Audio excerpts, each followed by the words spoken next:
Practical number 9. Aim to determine capacity of window air conditioner. Okay, objective of this practical is to record data by performance test on window AC.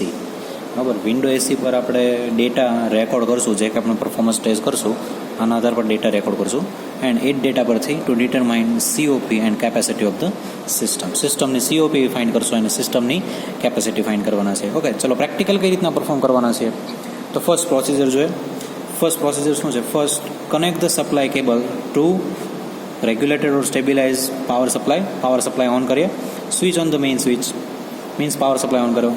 Put on the એસીને start કરો. Let the AC run at least 10 minute before taking first set of reading. બરાબર, 10થી 15 minute સુધી એસીને ચાલવા દો. બરાબર, એક reading લીધા પહેલાં.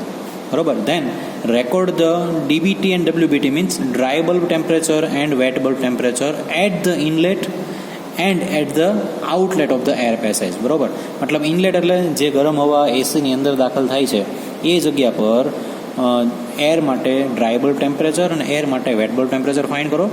અને જે હવા આઉટલેટમાંથી બહાર નીકળે છે મીન્સ કે જે ઠંડી હવા બહાર નીકળે છે આના માટે ડ્રાય બલ્બ ટેમ્પરેચર અને વેટ બલ્બ ટેમ્પરેચર મેજર કરો. Next record the energy meter reading, એ બી આપણે જોઈએ. Next record suction and discharge pressure, આને પણ આપણે મેજર કરશું. Next record refrigerant temperature at various location, આને પણ આપણે મેજર કરવાના છીએ. ઓકે, એટલે અલગ અલગ એસી સ્ટાર્ટ કરીને અલગ અલગ રીડિંગ મેજર કરવાના છીએ. અને ફાઇનલી આપણે આ રીતનું એક ઓબ્ઝર્વેશન ટેબલ ભરવાના છીએ.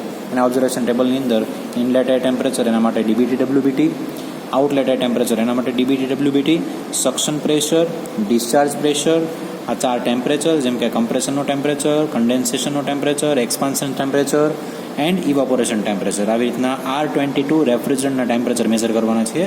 એન્ડ એનર્જી મીટરનું રીડિંગ મેજર કરશું સેકન્ડની અંદર 410 પલ્સીસ. એન્ડ ફાઇનલ મેનોમીટરનું રીડિંગ મેજર કરશું. બરાબર, ચલો આટલું આપણે ડેટા મેજર કરવાના છીએ. ઓકે, ચલો સેટઅપ જોઈએ આપણે. આજે સેટઅપ તમને દેખાઈ રહ્યું છે, આ છે વિન્ડો એસી ટેસ્ટ રિગ. બરાબર, આ વિન્ડો એસી ટેસ્ટ રિગની અંદર ઉપરની જે પેનલ બતાવેલી છે આ પેનલ્સની અંદર આ અલગ અલગ ડેટા આપણે મેજર કરવાના છીએ. નીચેની આપણે એસી છે. ઓકે, એસીની અંદર અલગ અલગ કમ્પોનન્ટ છે. તો પહેલાં એસીને સમજ, એસી કઈ રીતના હશે. તો એસીમાંથી ગરમ હવા આ જગ્યા પરથી અંદર જશે અને અહીંયાથી ઠંડી હવા બહાર આવતી હશે. બરાબર, વિન્ડો એર કન્ડિશનર કદાચ તમે જોયું હોય તો આ રીતનું આવતું હોય. બરાબર છે. ચલો આની અંદર જેવી રીતના આપણા ઘરે ચાલતા એસીની અંદર 4 કમ્પોનન્ટ હોય છે, કમ્પ્રેસર, કન્ડેન્સર, એક્સપાન્શન વાલ અને ઇવાપોરેટર, એવી જ રીતના આની અંદર પણ 4 કમ્પોનન્ટ હશે. અને આ 4 કમ્પોનન્ટ કઈ રીતના છે તો કે એસીને 2 ડિવિઝનની અંદર ડિવાઈડ કરેલી હશે. બરાબર, જેને ક્રોસ સેક્શનમાંથી આપણે જોઈએ તો કંઈક આ રીતનું જોવા મળશે. બરાબર, એસીનું જે છે આ સાઈડનો સેક્શન મતલબ અત્યારે સામે આપણને જે દેખાય છે આ છે આપણું કમ્પ્રેસર યુનિટ. બરાબર, આ છે આપણો કમ્પ્રેસર યુનિટ. કમ્પ્રેસર યુનિટમાંથી પાઇપલાઇન ખેંચાશે, મતલબ અંદર જશે. બરાબર, અને અહીંયાથી પાછળ આવશે. પાછળ જે મતલબ આ જે પોર્શન દેખાય છે એ છે આપણું કન્ડેન્સર યુનિટ. પાછળથી જોઈએ તો કન્ડેન્સર કંઈક આપણને આ રીતનું દેખાતું હશે. બરાબર, ચલો કમ્પ્રેસરમાંથી રેફ્રિજરન્ટ, કમ્પ્રેસરમાં રેફ્રિજરન્ટ કયો છે ને આપણે જોઈ લે. તો કમ્પ્રેસર ઉપર લખેલું જ હશે R22. બરાબર, કમ્પ્રેસરમાં રેફ્રિજરન્ટ લખેલો છે R22, મતલબ આ સિસ્ટમની અંદર R22 નો રેફ્રિજરન્ટ ભરેલો છે. બરાબર, અને R22 રેફ્રિજરન્ટ સર્ક્યુલેટ થાય છે કમ્પ્રેસરમાંથી કન્ડેન્સરમાં. કન્ડેન્સરમાંથી રેફ્રિજરન્ટ આગળ પસાર થાય છે અને આ જે છે અહીંયા આપણને એક ટ્યુબ બતાવેલી છે. બરાબર, મીન્સ કે કેપિલરી ટ્યુબ. અહીંયા આ ટ્યુબ એકદમ ઠંડી છે અને કેપિલરી ટ્યુબમાંથી રેફ્રિજરન્ટ આગળ ફ્લો થશે. કેપિલરી ટ્યુબનું કામ છે એક્સપાન્શન કરવું. બરાબર, અને આગળની તરફ જાય છે એટલે અહીંયાથી હાફ પોર્શન આ તરફ છે અને બાકીનો હાફ પોર્શન આ તરફ છે. તો અહીંયા બધું કુલિંગ યુનિટ હશે અને અહીંયા કમ્પ્રેસર કન્ડેન્સરનું યુનિટ હશે. તો આગળનો જે પોર્શન છે એની અંદર આગળનો પોર્શન મતલબ કે અહીંયા ઇવાપોરેટર કોઇલ રાખેલી હશે. બરાબર, તો એ ઇવાપોરેટર કોઇલની ઉપર અહીંયાથી ગરમ હવા જાય છે, એ ઇવાપોરેટર કોઇલમાંથી સપ્લાય થશે અને હવા ઠંડી થઈને પછી અહીંથી બહાર નીકળતી હશે. ક્લિયર? એટલે આ રીતની આપણી વિન્ડો એર કન્ડિશનર છે. આની અંદર અલગ અલગ ડેટા મેજર કરવાના થાય છે. ઓકે, તો પહેલાં જોતા જે આ પેનલની અંદરથી આપણે મેજર કરશું, જેમાં આ છે સક્શન પ્રેશર માટેનું ડાયલ ગેજ, ડિસ્ચાર્જ પ્રેશર માટેનું ડાયલ ગેજ. ઓકે, અલગ અલગ ટેમ્પરેચર માપવા માટેનું ડાયલ ગેજ. આ છે એનર્જી મીટર. બરાબર, જે તમને લાઇટ થાય છે એ પલ્સ થાય છે. આ 10 પલ્સ માટે આપણે મેજર કરશું. અને આ છે આપણું મેનોમીટર. બરાબર, મેનોમીટરની અંદર રીડિંગ આપણે મેજર કરવાના છીએ. ઓકે, ચલો હવે આપણે આપણા ઓબ્ઝર્વેશન ટેબલની અંદર જોઈએ તો ઓબ્ઝર્વેશન ટેબલની અંદર ફર્સ્ટ ઇનલેટ એર ટેમ્પરેચર અને આઉટલેટ એર ટેમ્પરેચર માટે ડીબીટી અને ડબલ્યુબીટી આ બંને વસ્તુ મેજર કરવાની થાય છે. ઓકે, તો ચલો આ કઈ રીતના મેજર કરશું. આ ડિવાઇસની મદદથી મેઝર કરશું, બરોબર. આ ડિવાઇસ જે છે, આ ડિવાઇસનું નામ છે સ્લિંગ સાયક્રોમીટર. હવે આ સ્લિંગ સાયક્રોમીટર કઈ રીતનું હોય છે એને પહેલાં જોઈ લે. તો સ્લિંગ સાયક્રોમીટરની અંદર બે થર્મોમીટર આપેલો છે. આ થર્મોમીટર નંબર 1 અને આ છે થર્મોમીટર નંબર 2. તો થર્મોમીટર નંબર 1નો જે બલ્બ છે, આ બલ્બને આમનામ હવામાં ખુલ્લો રાખેલો છે, અને થર્મોમીટર 2નો જે બલ્બ છે, આ બલ્બની ઉપર એક વેટ કપડું લગાડી દીધું છે, ભીનું કપડું, બરોબર. એટલે આમનામ નોર્મલ કન્ડિશનમાં જે ખુલ્લો બલ્બ છે હવાનું ટેમ્પરેચર માપશે, અને જે વેટ બલ્બવાળો જે કપડો વીંટાળેલો પોર્શન છે, મતલબ આ થોડુંક ઓછું ટેમ્પરેચર મેઝર કરશે, બરોબર. એટલે ઓલવેઝ આમાં ધ્યાને રાખવાનું થશે કે ડ્રાય બલ્બ કરતાં વેટ બલ્બનું ટેમ્પરેચર ઓછું આવવું જોઈએ, બરોબર. એટલે સ્લિંગ સાયક્રોમીટરની મદદથી આપણે બંને ટેમ્પરેચર એક સાથે મેઝર કરી લેશું, ડ્રાય બલ્બ ટેમ્પરેચર અને વેટ બલ્બ ટેમ્પરેચર, બરોબર. હવે ડ્રાય બલ્બ ટેમ્પરેચર અને વેટ બલ્બ ટેમ્પરેચર કોના માટે મેઝર કરવાના છે? તો ઇનલેટ એર અને આઉટલેટ એર માટે. ઇનલેટ એર એટલે જે ગરમ હવા અંદર દાખલ થાય છે તે. ગરમ હવા એટલે રૂમની હવા, ઓકે. મતલબ રૂમમાં ગમે તે જગ્યા પર જઈને એરનું ટેમ્પરેચર મેઝર કરી લે, બરોબર. હવે એરનું ટેમ્પરેચર મેઝર કઈ રીતના કરવાનું? તો આ સ્લિંગ સાયક્રોમીટરની મદદથી, બરોબર. આ સાયક્રોમીટરને આ રીતના પકડી રાખીએ અને પછી આને થોડી વાર ફેરવશું, બરોબર. 5 મિનિટ આને ફેરવીએ, 5 મિનિટ સુધી ફરી જશે. પછી આને આ રીતના પકડીને સીધું એનું ટેમ્પરેચર મેઝર કરશું આપણે, ઓકે. ચલો ટેમ્પરેચર મેઝર કરીએ કેટલું આવે. ઓકે, આની અંદર આપણે જોઈએ તો વેટ બલ્બનું ટેમ્પરેચર કંઈક સમથિંગ આવે છે 25 ડિગ્રી સેન્ટીગ્રેડ, એન્ડ ડ્રાય બલ્બનું ટેમ્પરેચર સમથિંગ કંઈક આવે છે 30 ડિગ્રી સેન્ટીગ્રેડ, બરોબર. 31 ડિગ્રી સેન્ટીગ્રેડ. આ રીતનું આપણે ટેમ્પરેચર મેઝર કરશું, બરોબર. ચલો, આ બંને ટેમ્પરેચર મને ઇનલેટ એર માટે મળી ગયા, એટલે આને હું સીધા અહીંયા લખી દઈશ ઇનલેટ એરના ટેમ્પરેચરની અંદર, બરોબર. આવી રીતના આઉટલેટ એરનું ટેમ્પરેચર માપવાનું થશે.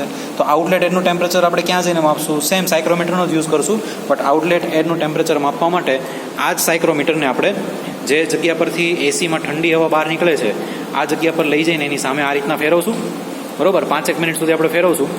5 મિનિટ સુધી ફરી જાય પછી ફરીથી આપણે ટેમ્પરેચર મેઝર કરશું,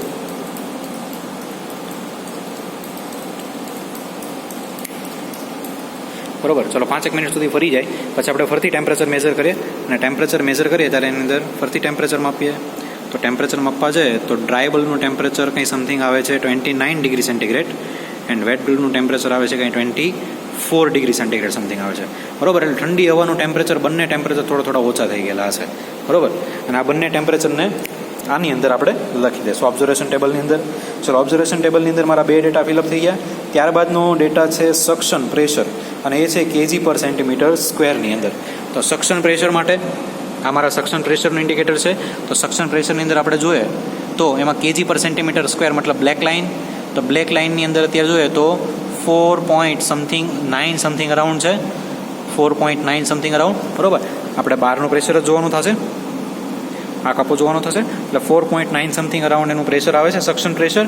જે કંઈ પણ આવે છે એને સીધા આપણે ઓબ્ઝર્વેશન ટેબલની અંદર ભરી દે, બરોબર.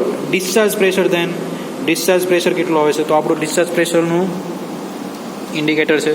તો ડિસ્ચાર્જ પ્રેશરના ઇન્ડિકેટર માટે જોવા જોઈએ તો આની અંદર પણ કેજી પર centimetre square means black line, અને બ્લેક લાઇનની અંદર આપણે જોઈએ તો 17 સમથિંગ કંઈક આવે છે, 15, 16 એન્ડ 17 સમથિંગ, ઓકે. તો જે કંઈ પણ એનું રીડિંગ આવે છે એ રીડિંગને આપણે આપણા ઓબ્ઝર્વેશન ટેબલની અંદર ભરી દે. ચલો, ડિસ્ચાર્જ પ્રેશર. દેન આપણી પાસે બીજા 4 ટેમ્પરેચર હોવા જોઈએ after compression temperature, T1, T2, T3 અને T4.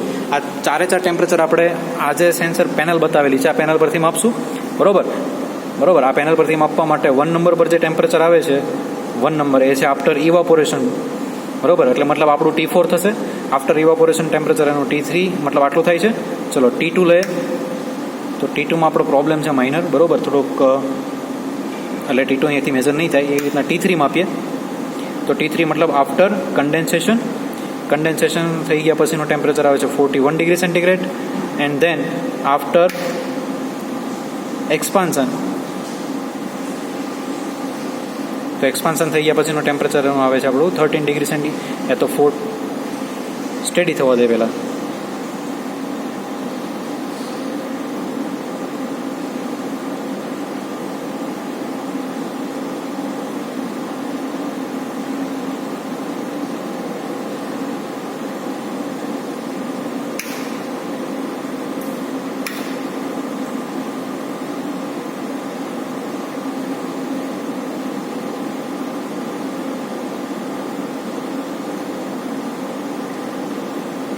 સેન્સિટિવ પેનલ છે એટલે ક્યારેક ડિફ્લેક્શન વધારે. ઓકે, આ બરોબર રીડિંગ આવ્યું છે. 15 યા 16 ડિગ્રી સેન્ટીગ્રેડ અરાઉન્ડ રીડિંગ આવશે. ઓકે, 1920 બરોબર. એટલે આ રીડિંગ થઈ ગયું આપણું આફ્ટર એક્સપાન્શન. એટલે આ થઈ ગયા ટેમ્પરેચરના રીડિંગ. ઓકે, ચલો જે કાંઈ પણ રીડિંગ આવે છે એને આપણે આની અંદર લખી દઈશું. ચલો નેક્સ્ટ ઓબ્ઝર્વેશન ટેબલની અંદર ફાઇનલ 2 કોલમ બાકી રહી છે.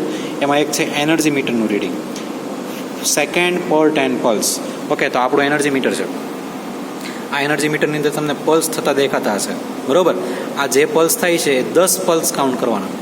10 પલ્સ થવા માટે કેટલી સેકન્ડ લાગે છે?